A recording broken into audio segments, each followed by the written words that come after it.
Thank you, Steve. My name is Charles Hyder. I'm actually chairman of the company, and I'm going to do the brief preliminary introduction, and Roger will, as a scientist, Dr. Edwards will talk about the more difficult technical matters. And it's true, the technology we are offering is somewhat different from what you've seen before. It's an opportunity to invest in something which is on the cutting edge of technology. It's bringing, if you like, 21st century technology to psychiatry, something which is lacking. Psychiatry is, as you know, slow and has delays and can be quite tiresome and expensive. We hope that we can bring something to it which will make it much more usable, much more user-friendly. We see it as being a new window to the brain. It'll transform the way that mental illness is considered, the way it is researched, the way it is diagnosed, and the way it is monitored. These rough statistics would give you some idea, if you're not already aware of it, of how serious a problem mental illness is. 1 in 4 of you in this room, probably in your lifetime, will have some personal experience of mental illness. Probably every one of you has somebody in the family where there has been some experience. One of the reasons I became interested in this technology was that in my family there is serious Alzheimer's. My grandfather, uncle, aunt, and also my first cousin all were seriously afflicted. And the statistics would indicate that if you can have early intervention and perhaps find out that you may have onset of early Alzheimer's, to stay at home and stay out of an institution for long-term care saves the government something like $60,000 to $100,000 a year. So early intervention by early diagnosis is extremely valuable and extremely important, and that's one of the steps forward with this new technology.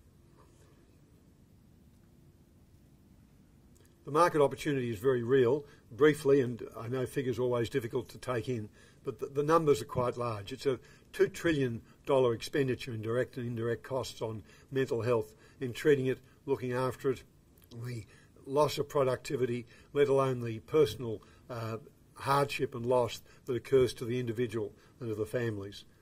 Our approach to the market with our technology will be to look at the neuroscience research institutions first, of which there are approximately 10,000 throughout the world. This will allow neuroscientists to start looking at difficult and hard to resolve problems with the brain, to look at the neural function, and what they can find out will improve our quality of life. Pharmaceutical drug companies have great difficulties developing drugs. They cost up to $1 billion over 12 years to bring a new drug on the market. We believe our technology will allow them to look at how the drugs they are developing proceed quickly and more efficiently, saving both money and time. Ultimately, to the specialists, and there are some 300,000 of those around the world, we have done some research in the United States and indicates we probably have a market there of 30,000 psychiatrists who, on certain terms and conditions obviously, would be very interested in using our technology. At the moment, we are looking for about $600,000 to take us through the next 6 months, and we have specific reasons why that's the amount. So far we have raised $3 million from our shareholders. We have a very few number of angel shareholders, 7 main ones. $3 million from the government, so about $6 million so far has been spent. Our total shareholding at the moment is 71 odd million. We're looking to an issue at 10 cents, which puts a value notionally of $7 million on the company. These are our board of directors, experienced board, apart from myself and Dr. Edwards. We have Professor Harry Minus, who is a psychiatrist who works with the World Health Organization and specialises in mental health delivery systems throughout the world. Going too fast. Dr. Walker is the CEO of an ASX-listed company. Mr. Fisher is a commercial lawyer from Melbourne. Mr. Jason Thielander is actually the managing director of Precision Mechatronics, which is a company in Sydney and is now one of our major shareholders and a partner in designing our new equipment and unit. Ian Knight just recently retired from KPMG, brings a wealth of accounting and experience.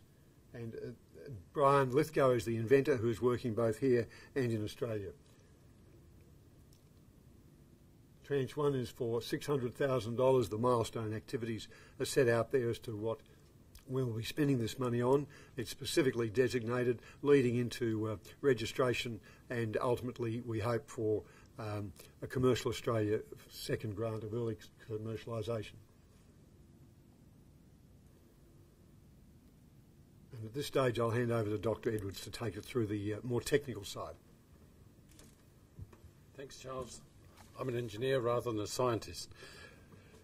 I fell in love with this technology about 7 years ago and have been working with universities. We've had 3 PhDs successfully examined at Monash University, and one in schizophrenia, one guy did it in Parkinson's, another one in Meniere's disease, which is a balance disorder.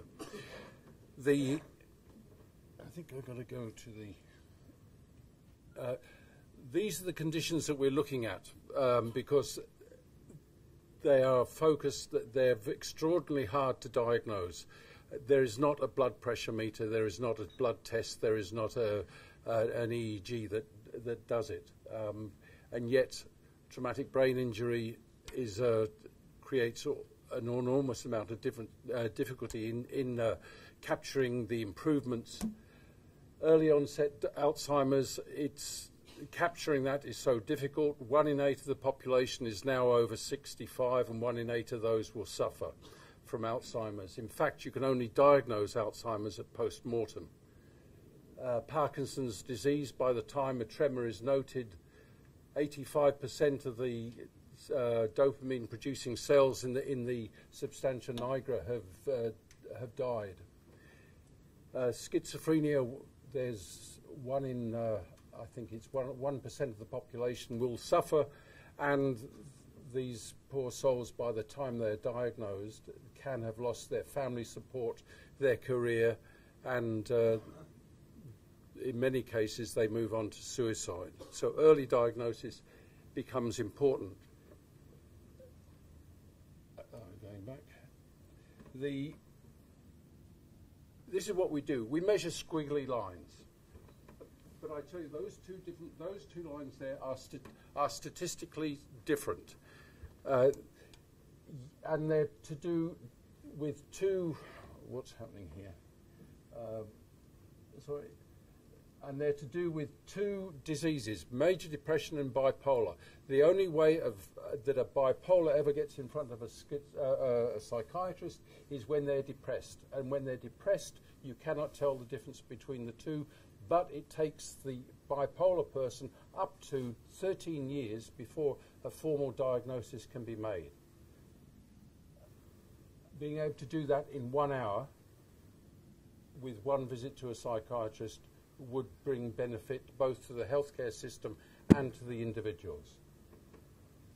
Moving forward, that's this way.